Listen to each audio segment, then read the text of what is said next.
Good day, everyone, and thank you for joining us for today's edition of the Client Enrichment Series, Areas of Consideration, New GSA Location Policy. My name is Eric Fulton. I'm a Client Relationship Manager in the Public Building Services Office of Client Strategy, but more importantly, I am your host for today's session. Today, we are featuring a popular topic in the Client Enrichment Series, discussing changes in location policy stemming from new executive orders. And we have two highly qualified subject matter experts with us today. Let's advance one slide and meet today's presenters. We have Karen Hansfeld with us. She is a community planner in GSA's Center for Community Planning and Design. She specializes in policy development on location efficiency and provides technical assistance to projects nationwide, focusing on collaboration between GSA and local communities and harnessing federal resources in support of local development goals. She holds a Master of Public Policy from Georgetown University in Washington, D.C., and a Bachelor of Arts in Studio Arts from Loyola Marymount University in Los Angeles, California. We also have with us today Ruth Krager, AICP. Ruth is also a community planner in GSA's Center for Community Planning and Design. She provides technical planning assistance to regional project teams around the country and works to integrate location efficiency and community planning principles into agency business practices. She also manages the center's GIS program, developing geospatial analysis tools and training for non-technical users across the agency. Ruth holds a Master of Regional Planning, a Master of Regional Planning, I don't know if you're a botanist, from Cornell University, and undergraduate sociology degrees from Houghton College and La Université de Rhône in Normandy, France. Before we begin, I want to go over just a couple of housekeeping and technical instructions. We have automatically muted audio to help us control the sound quality of today's presentation. There are two different pods that you can use to interact with us. There's a chat pod and a Q&A pod. If you don't see them at the bottom of your Zoom screen, they may be under the three dots more button. Each of these serves a distinct purpose. If you have a technical question about the presentation, are having technical issues, audio issues, would like a copy of the slide deck, you can put that into the chat pod. But if you have a question for our subject matter experts, and we hope that you do, that is what the Q&A pod is for. Please use the Q&A pod for any of your location policy subject matter questions. And the reason for that is we will have our subject matter experts working to answer those questions during the course of the presentation. Perhaps we'll pull some out to ask during the presentation at the end. But more importantly, we will export all of the questions that we receive, those we answer and those we have not, and compile them into a formal Q&A document and post that to our website after the presentation. But we will only be able to do that if they're in the Q&A pod. So once again, if you have technical questions about the CES, put that in the chat pod. But any subject matter related questions, please put that in the Q&A pod so that we can address that. All right, with that out of the way, I am going to turn things over to Karen. Karen's going to review today's agenda, and then she is going to begin the presentation formally. So Karen, the floor is yours. Good morning or good afternoon, everyone, depending on where you're joining us from. It's a pleasure to speak with you today. I'm sure you're as excited about the new location policy at GSA as I am. During today's presentation, I'm going to talk to you a little bit about why we've developed a new policy, what our new policy comprises, so what we talk about when we talk about areas of consideration, how that's going to apply to markets across the country, and then how that's going to apply in transactions when you as a client stakeholder come to us at GSA with your space requirement. And as Eric mentioned, we are going to have some time for questions and answers at the end, but hopefully I'll be thorough enough that you'll have very few questions to ask. So what has changed for our GSA? Why are we developing a new location policy? Those of you familiar with Executive Order 12072 know that it's been in place for more than 30 years. That was revoked within the past year. We are now operating under a world of Executive Order 14274. What that changes for us is within 12072, there was a requirement to give first consideration to a central business district. So there was a policy prescribed in the executive order itself that told us where the starting point was for conversations with our client stakeholders. By default, that's sort of concentrated federal space and lease space around the downtowns of various markets. And by default, that's also rather efficient to manage if you are the GSA. Now we're talking about an environment where 14274 talks pretty exclusively about cost savings, opening the opportunities for client stakeholders to pursue cost savings. So again, looking to find those ways to save taxpayer dollars where possible when locating space. What that means for GSA, though, is that there is not a specific process called for us to follow. And what the risk is that if our portfolio gets too far flung, our mission requirement to provide an efficient and effective portfolio over time becomes at risk. So that's where we're coming to this process from, this idea that we need to balance, find that balance between cost savings and an efficient and effective portfolio. So helping our client stakeholders find those opportunities for cost savings, but making sure that we, as the federal government's landlord over time, can operate our portfolio effectively.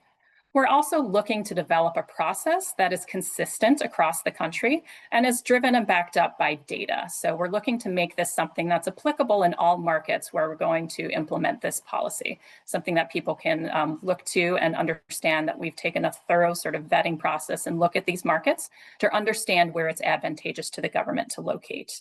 And we also want to focus the opportunity on those markets we have the greatest ability to achieve cost savings. And so that includes, where there's a large cost differential between the downtown market rental rates and outlying and suburban areas, and also where GSA anticipates a large shift in our portfolio over the coming years, very specifically the next 3 years, where we anticipate a lot of churn. So the new policy, we're going to use this term a lot throughout this presentation. We're calling it areas of consideration. And so what is an area of consideration? The boundaries of the area of consideration are CoStar submarkets boundaries. And so in the map to the side, you can see those shaded areas. That gives you a sense of sort of the size and the shape of CoStar submarket boundaries. It's something that we screen during our development process, making sure it meets the market, meets the government priorities for that market. It's location efficient, it's accessible to people across the region, and there are nearby amenities. Much like the central business once was when we were working with 12072, these areas of consideration, they are a starting point. So when you come to GSA with a space requirement, they're a starting point for a conversation. I want to make sure that throughout this presentation, you're clear on the difference between an area of consideration and a delineated area. And then we also want to emphasize that within the selection of the areas of consideration, we are always going to include the Legacy Central Business District. So that will continue to be available to client stakeholder agencies. Nobody is going to be forced to move because of this new policy if you are pleased and have a mission-related reason to stay in the Central Business District. So what is GSA using to define areas of consideration? Once again, we're starting with that CoStar data. So you see the submarket boundaries, or you saw them in the previous slide. We're also looking at the rental rates. What does it cost to be downtown versus what it costs to be in the suburbs? We're making sure that if we're choosing an area of consideration, there's going to be enough availability and the competition available for what we anticipate the federal need to be over time. In terms of those data sources, I talked about, making this a data-driven process. We're looking at national location data where it's available, predominantly using federal sources. And the types of things that we are looking at are how easy is it to commute to these areas, regardless of where you live across a region? What is the access like for employees and for visitors? And then part of a great workplace is not just the building you work in, but what the experience is like in the neighborhood getting to and from that facility. And so what amenities are available? What services are available? Can you meet your workplace needs or your workday needs at these locations? And then finally, we're bringing in, GSA's professional expertise and local knowledge, people who have worked in these markets for a long time and understand what it's like to lease in one location versus another, understand how the transportation networks look and work, regardless of what the data is telling us, and and what is the general sort of desirability given all these factors that we're considering of various locations in a region. Once again, want to emphasize the areas of consideration are the policy. This is something that's going to be established before and outside of any transaction conversations that you're going to be having with GSA. So the areas of consideration will exist in the markets where we're establishing them. And when you're coming into GSA, you're going to go through a typical process with GSA in terms of identifying the project, initiating that project, implementing the project. So how do areas of consideration work in a market? Similar to the Central Business District under Executive Order 12072, the boundary of the area of consideration is where GSA is going to be asking our client stakeholders to establish their delineated area within. So remember, it's going to serve as that starting point for discussions about the market research that needs to be done and establishing a final delineated area. Once again, it's going to be defined prior to any transaction occurring. So this is a policy that exists before you get involved, say. And then we're going to apply it consistently across government. The idea that it will exist nationwide in the markets where we establish it, and it will be the same request of all customers. I'll give you an example of how we had this conversation in Chicago in establishing the areas of consideration.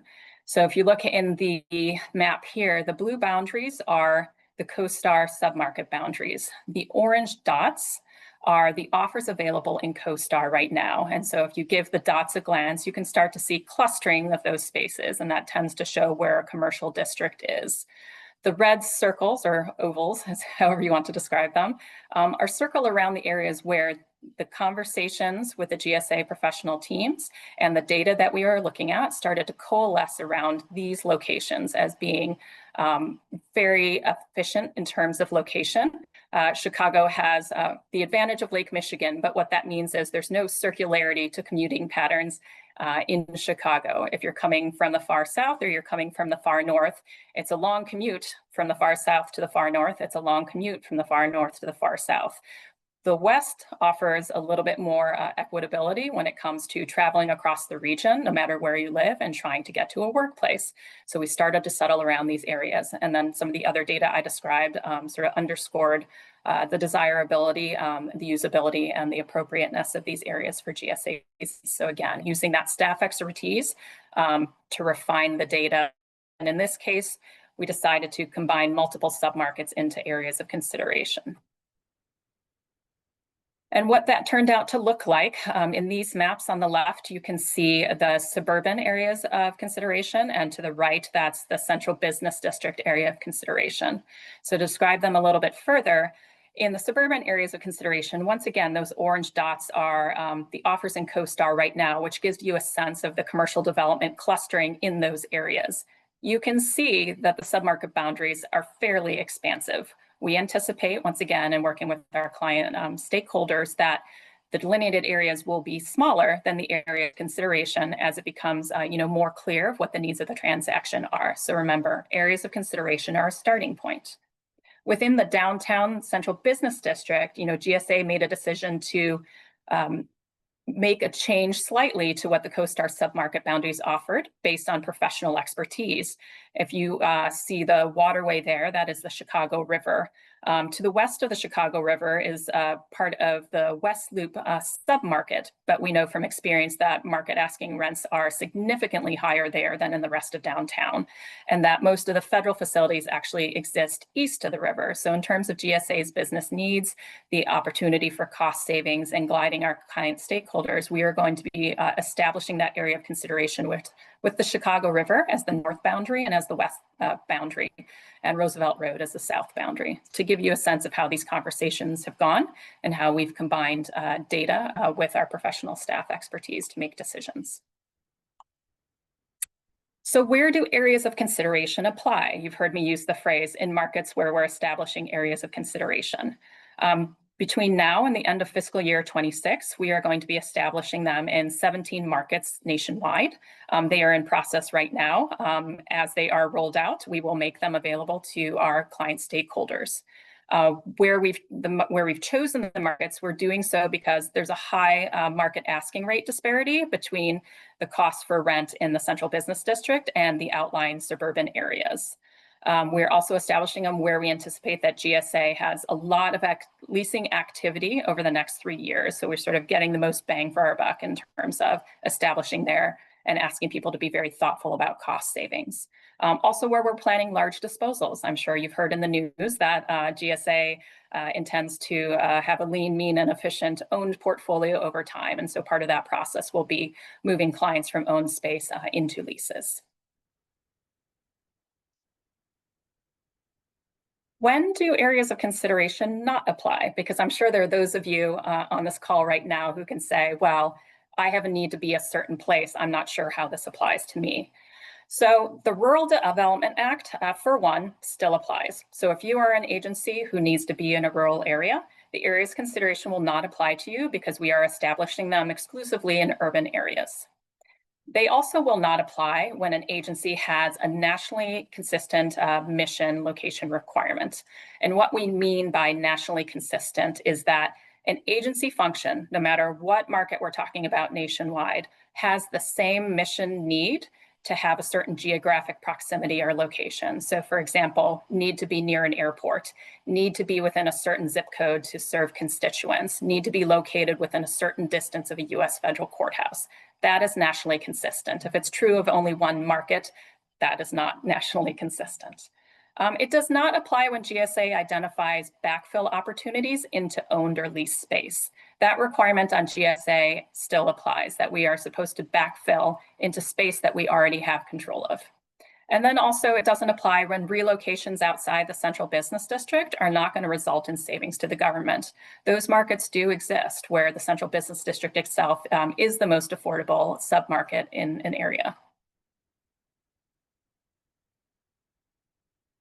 Ruth is going to take over from here and talk through some of the transaction scenarios so you can understand in particular situations how the areas of consideration will apply.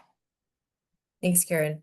So we have three transaction examples that we're going to talk through, and all of them are using a scenario in which GSA has established an area of consideration. So a market like Chicago, where those boundaries have been pre-analyzed and predefined. So in example one, an agency who doesn't have a rural mission or who doesn't have a national location policy like TSA or SSA comes to GSA with their proposed delineated area. And that's very standard and typical to what would have happened previously as well.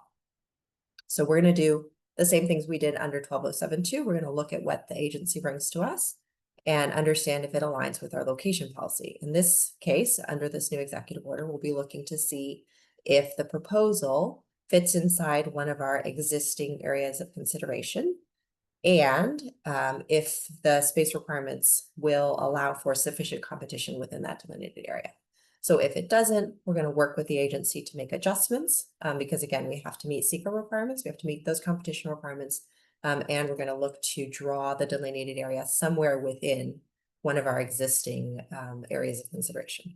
And so we'll validate the delineated area and move forward with the project like that. So again, I just want to, Karen said it a couple of times, but there is no requirement to draw a delineated area that is as big as the existing area of consideration because we know some of those are quite large. Can you just go back 1 second to the previous slide? So I just wanted to say, one example could be if an agency identifies the east-west corridor as a good place for them to be, they might decide that they really want to be close to that corridor, close to that freeway line. And so you could set your delineated area within a certain distance of that freeway line, and that would not be in contradiction with our policy. Okay, thanks, Karen. The second example is, again, a market where GSA has defined the areas of consideration, and an agency is already downtown and they want to stay downtown. It works well for their mission and their customers and their employees. Even in a case like Chicago, where downtown is more expensive than the suburban areas of consideration, GSA is not going to require an agency to draw a delineated area outside of the downtown. So we're going to do the same things we would have done in any other context as well. We're going to work with the agency on the requirements developed, and we're going to define an appropriate downtown delineated area, and then look for other opportunities for cost savings. That could be consolidation opportunities, improvements to utilization, that sort of thing. So Our goal is always to maximize cost efficiency for our customers. We know you all care about that too. And so even in a case where the average rental markets in the delineated area might be higher than some suburban markets, we think there are still opportunities for cost savings, and we'll work with you to find them. And then this last scenario is one in which an agency comes to GSA with a delineated area in one of these suburban submarkets that is far cheaper than downtown, far cheaper than the CBD, but is outside of our existing defined areas of consideration. So if the agency doesn't have a mission requirement that they apply nationally in a consistent way that directs their location, we are going to work with you to adjust your delineated area and draw it somewhere inside our area of consideration. Like Karen said earlier in the presentation, GSA has directives that we have to meet to have efficient management strategy, to be cost effective in how we manage the whole of government's real estate portfolio.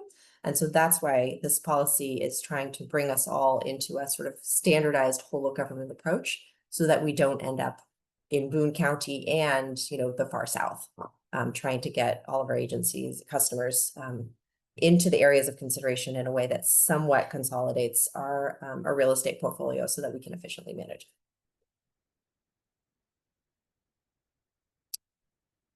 So, in some ways, the area of consideration policy is for our clients, somewhat similar to the process that we would have followed in the previous location policy that GSA had to work under with 12072.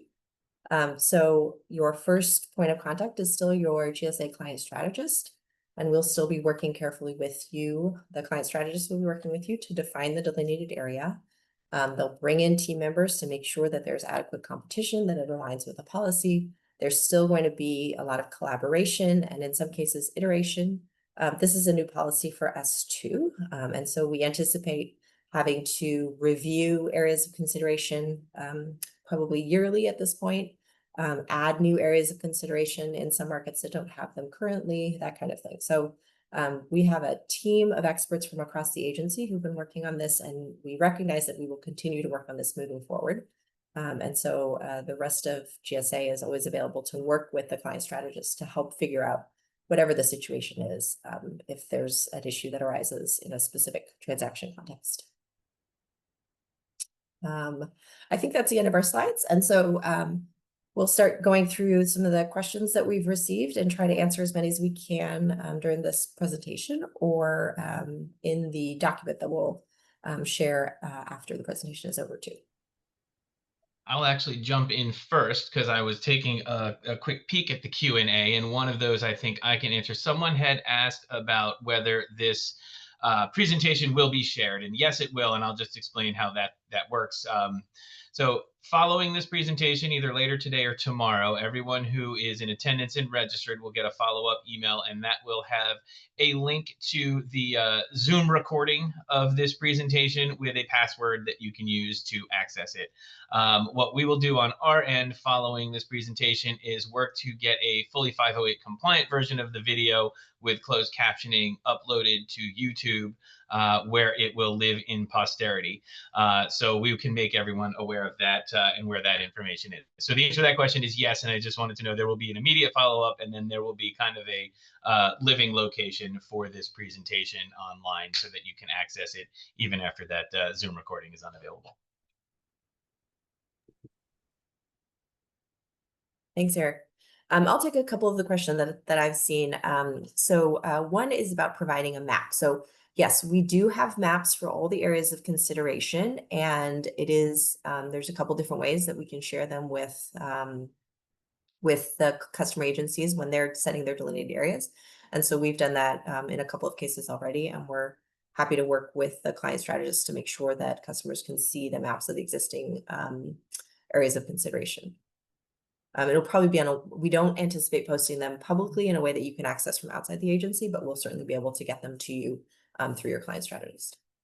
And then congressional boundaries, there was a question about what about congressional boundaries? So we recognize that in many cases, there will be changes to the congressional districts that an agency may be in under this new policy.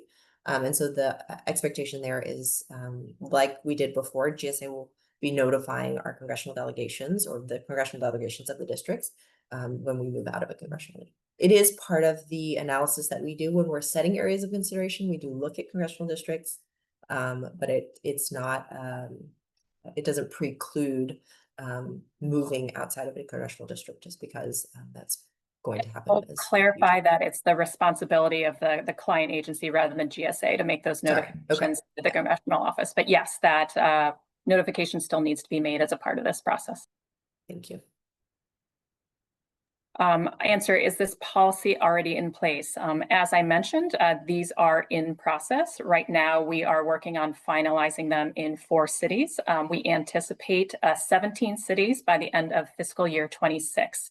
So as they become formalized, they will be rolled out, and we can make the names of the cities where they are currently live available to client stakeholders as you identify a market where you anticipate a space action.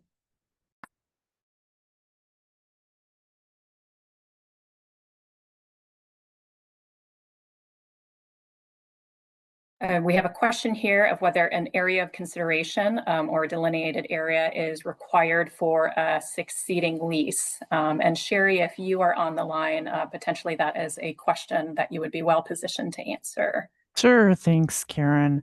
My name's Sherry Woodstock. I work with Karen and Ruth every day on this. So yes and no. In order to get to a determination if a succeeding lease is warranted, right, you have to go through sort of an evaluation of requirements, an evaluation of is it in the best financial interest of the government to stay where you are versus moving. So that's still going to happen.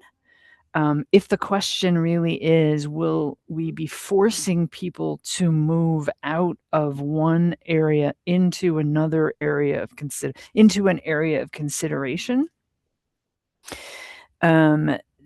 Probably rarely, because if you can justify a succeeding lease, then you wouldn't be moving anyway. So we wouldn't be trying to move you. So it's still in the equation of the decision making as you go through the process. Hopefully that wasn't too confusing of an answer. It made sense to me, Sherry. Okay, and if it didn't make sense, you can let me know. Great, thank you. The question here about any impact on the Rural Development Act. Nope, statute still supersedes executive orders, so the rural development remains in effect. And that means that if you have a mission need to be in a rural area, you will continue to go to a rural area. And at this time, we do not anticipate establishing areas of consideration in rural areas. GSA will still be looking for those cost savings opportunities in collaboration with our client stakeholders.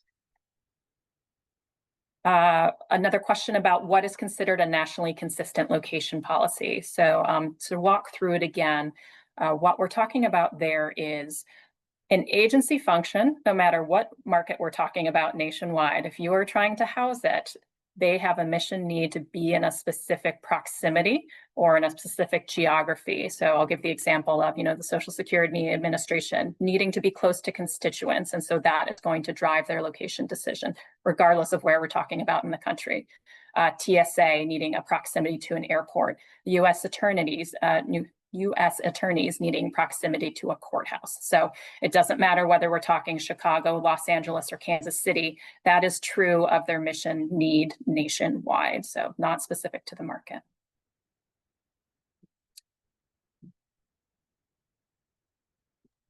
So there's another question about the maps and whether the maps will have a clearly stated delineated area. So the maps will only show the areas of consideration and the boundaries of those areas of consideration. You'll still have to define a transaction delineated area within those areas of consideration. So the areas of consideration are separate from the delineated area. The only situation in which potentially you might use an area of consideration boundary, or one of a situation where you may use an area of consideration boundary as your delineated area, might be for the downtown CBD area of consideration, because we're typically following kind of the downtown market. And so in that case, you might choose to use the same one, but it's not going to be predefined by GSA when we set the areas of consideration. We have another question about the EO. Doesn't it state that cost is a big determination in delineated area? 100%. That is absolutely the driving factor behind the establishment of this new policy. So when we're setting areas of consideration, the number one requirement, we have the central business district area of consideration will remain. We are not going to force people to move outside of the downtown.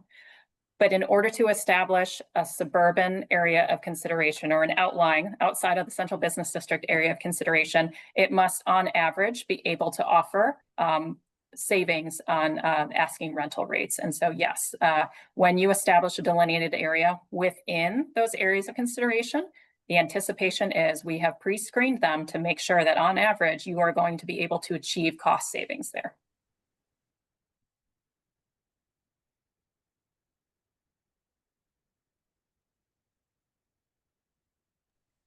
We have a question about where you can get the maps of these areas of consideration. Will it be available on the space request portal? I believe the space request portal is in the process of being adjusted. We will work over time to figure out where best to locate these resources for you. In the meantime, if you have questions, please ask your client strategist.